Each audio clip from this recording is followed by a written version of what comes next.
तो हमारे महान क्रांतिकारी कोतवाल धन सिंह गुर्जर अमर रहे, अमर रहे, अमर रहे। कोतवाल धन सिंह गुर्जर अमर रहे, अमर रहे, अमर रहे।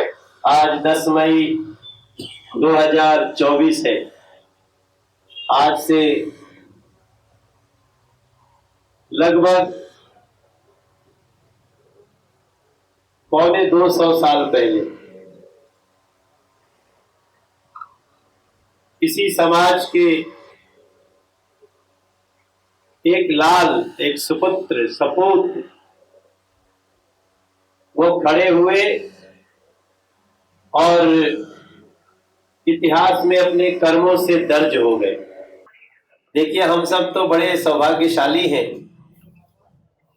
1857 में जिन्होंने भी अंग्रेजी सेना की गोलियों के आगे अपना सीना अड़ा दिया, तोपों के आगे अपना सीना अड़ा दिया, उनको जिन माताओं ने जन्मा होगा उन माताओं की कल्पना करिए, जिन्होंने आज से 250 साल पहले, और जैसा कि यहां लिखा हुआ है और भी सारी बातें इस सभागार में हो रही हैं, और ये तब हो रही है जब देश में चुनाव चल रहा है।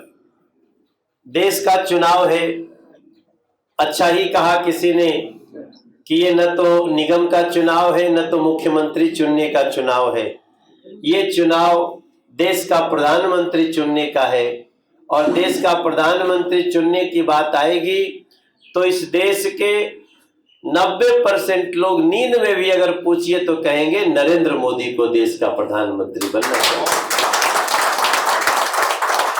लेकिन उसके बाद भी हम लोगों को प्रत्याशी के रूप में भागना है, दौड़ना है, प्रचार करना है, समझाना है, समझना है, क्या क्या हुआ है ये बताना है, क्या होने वाला है ये बताना है। लेकिन इसी देश में कुछ लोग ऐसे भी हैं, उनको कोई मतलब नहीं है क्या हुआ, क्या होने वाला है, कैसे हुआ। उनका तो मतलब एक ही है कि हम कैसे राष्ट्रवादियों को कैसे हराना है, नरेंद्र मोदी जी को कैसे इनको हटाना है। वो दिन रात बस इसी की बात करते हैं। उनको चाहे आप कुछ भी सुविधा दे दीजिए, लेकिन उनका पता नहीं देश के प्रति, देश में रहते हुए क्या भाव आ गया। मुझे लगता है अगर उन लोगों को कोतवाल धन सिंह गुर्जर जी की कहानी सुना दिया जाए तब शायद उनको समझ में आएगा कि देश के लिए जीना क्या होता है। अब ये फोटो हम लोग देख रहे, मैं देख रहा हूं, अपनी उस समय की बंदूक पकड़े हुए है। ये वही बंदूक है जिसमें दांत से खींच करके गोली को भरा जाता था, और बाकी कहानी सबको पता है। लेकिन आज याद रखें हम लोग, आज कोतवाल धन सिंह गुर्जर जी की आत्मा जहां भी होगी वो यही कह रही होगी कि देखो, कल तो हम लोगों को तोपों से उड़ा दिया गया, अब धीरे धीरे हमारा देश ऐसा हो गया कि हमारे देश के किसी व्यक्ति को अब तोप से और गोलों से नहीं उड़ा जा सकता है, तो फिर उड़ाया किससे जा सकता है? वो है विचारों से, वो है जातियों में बांटकर, वो है हमारे देश के लोगों को धर्मों में बांटकर, इससे लड़ाया जा सकता है। और आज कोशिश देख लीजिए, चुनाव में अभी भी जो दूसरी शक्तियां हैं वो प्रधानमंत्री का कैंडिडेट नहीं दे रही हैं। आपको किसी ने कहा कि नरेंद्र मोदी जी के सामने पीएम का कैंडिडेट कौन है? किसी ने बताया? रविंदर भाई। क्योंकि उनका पीएम बनने में इंटरेस्ट ही नहीं है। उनका इंटरेस्ट देश में कोई मजबूत पीएम न बने, उसमें इंटरेस्ट है उनका, कि कोई ऐसा न बने जो मजबूत हो, ये देश मजबूत हो। इसलिए हम सबको आज एक संकल्प लेना चाहिए कि कोतवाल धन सिंह गुर्जर जी की वो जो सोच थी, क्या रहा होगा? नौकरी करते थे, लेकिन नौकरी करते हुए बागी हो गए। किसके लिए? अपने परिवार के लिए हुए थे, देश के लिए हुए थे। उन्होंने उस समय क्या सोचा होगा?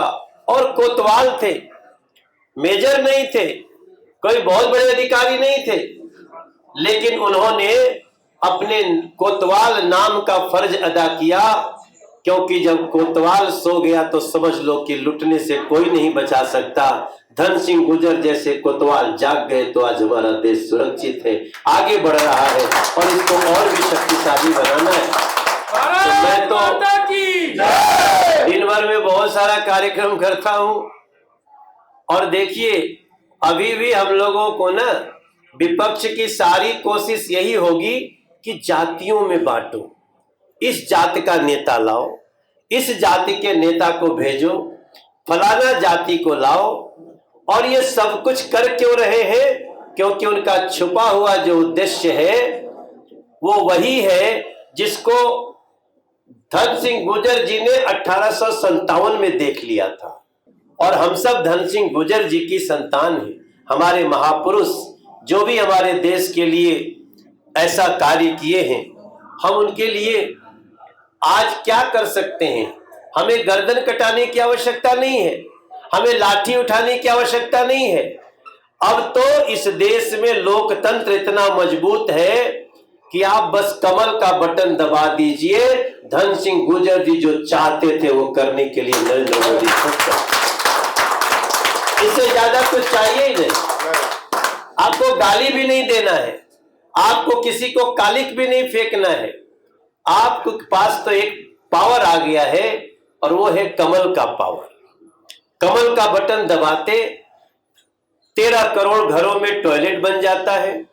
कमल का बटन दबाते 48 करोड़ गरीब बैंकों से जुड़ जाते हैं। कमल का बटन दबाते हमारे देश को इतना साहस मिल जाता है सेना को कि दूसरों के घर में घुस करके भी आतंकवादियों को मार करके वापस चले आते हैं। ये है कमल की ताकत। कमल की ताकत कितनी बड़ी है कि हमारा अभिनंदन अगर मारते हुए किसी अटैकिंग विमान को पाकिस्तान में गिर जाता है तो पाकिस्तान का थर थर कांपने लगता है सिस्टम, और अभिनंदन को साक्षात ससम्मान ले आकर के भारत की सीमा में छोड़ा जाता है। गजब का कमल का निशान है। आप इस कमल के निशान के पावर को समझिएगा। धन सिंह गुर्जर जी ने जो जो सोचा होगा, जिस लिए उन्होंने बंदूक उठा के बागी बने होंगे, ये बंदूक उनको इसलिए नहीं दी गई थी कि तुम अंग्रेजों के खिलाफ लड़ो, ये तो दिया गया था कि तुम भारत के खिलाफ लड़ो, भारत के लोगों के खिलाफ। और क्या शख्सियत थी, बोले गन दे दो, लड़ना किसके खिलाफ है मैं डिसाइड करूंगा, और उन्हीं अंग्रेजों को उसी गन से उन्होंने दिखाया। यही आज जरूरत है। कोई बात नहीं, गली में कौन आता है, कैसे मांगने आता है, कोई बात नहीं। मामला तो 25 तारीख को तय होगा, और 25 तारीख को हर व्यक्ति निकले और धीरे से कमल का बटन दबा के आए। इस देश में मोदी जी ने 400 सीट मांगी है, हम सब 400 में नॉर्थ ईस्ट दिल्ली को सबसे ऊपर रखें। कैसा कमल का निशान है। एक कमल का निशान है कि उसको दबा दिया है आपने और 370 खत्म हो गया जम्मू कश्मीर से। गजब का कमल का निशान है रविंदर भैया। ये बटन है कि खुशियों का खजाना है, उसको दबाया कि राम लला हम आएंगे, मंदिर वहीं बनाएंगे। उसके लिए आपसे लाठी उठाने को नहीं बोला था, उसके लिए आपको वकील करने को नहीं बोला था, उसके लिए कहा था बस थोड़ा दिन तक कमल का बटन दबाइए। और आज भव्य श्री राम मंदिर चमचमा रहा है, लोग देखने आ रहे हैं।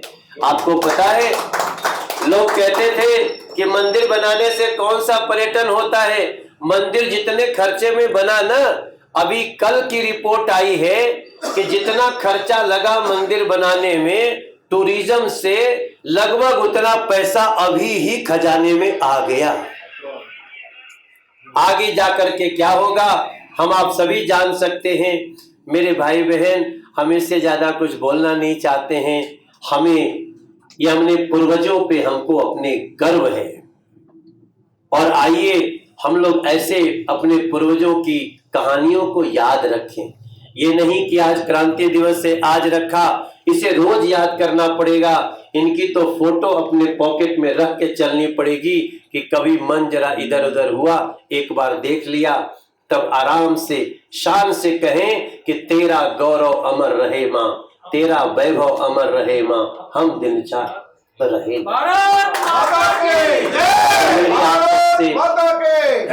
इतना है, मैं अभी कुछ नहीं बोलता हूँ, लोग बोल रहे हैं कि हमारे सामने जो प्रत्याशी आया है वो कैसा है, ये लोग बता रहे हैं। कोई बात नहीं, आप तो जानते हैं, लेकिन दो बात नई पता चली है। अभी मैं मोबाइल में वही देख रहा था कि हमारे जो कांग्रेस ने जिसको प्रत्याशी बनाया है, वो उनका एक वीडियो आया है जहां वो बोल रहे हैं कि सबको इस्लाम धर्म स्वीकार कर लेना चाहिए। उन्होंने कहा कि इस्लाम धर्म में बड़ी शांति है और हिंदू धर्म को वो ऐसा बताते हैं कि ये अच्छा नहीं है। और भी हमारे जो धर्म हैं, सिख धर्म है, बौद्ध धर्म है, जैन धर्म है, इन लोगों को नहीं। उन्होंने एक वीडियो मेरे पास आ गई है, मैं थोड़ी देर में डालूंगा आप लोगों को, आप भी उसको सुनिए, जहां उन कहते हैं मुझे इतनी खुशी होती है कि इस्लाम धर्म की शांति देख करके। हम किसी धर्म के दुश्मन नहीं हैं, हम किसी धर्म के विरोधी नहीं हैं, लेकिन हम इतना जरूर चाहते हैं कि आप किसी धर्म का तारीफ करना चाहते हो करो, लेकिन दूसरे धर्म को नीचा दिखाना ये हमारे देश में स्वीकार नहीं होगा, क्योंकि हम सभी धर्मों का सम्मान करने वाले लोग हैं। और इसीलिए हमारा नारा होता है सबका साथ। इसीलिए हमारा नारा होता है कि हम चुनाव में हमें वोट दे या न दे, हम जीतने के बाद सबका काम करने वाले हैं।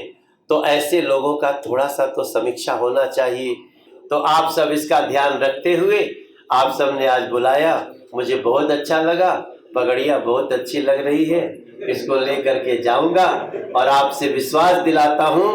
आप जिस विश्वास से कमल का बटन दबा रहे हैं, नरेंद्र मोदी जी को सपोर्ट कर रहे हैं, मनोज तिवारी को सपोर्ट कर रहे हैं, आपके मान सम्मान को जीवन में कभी भी घटने नहीं दूंगा।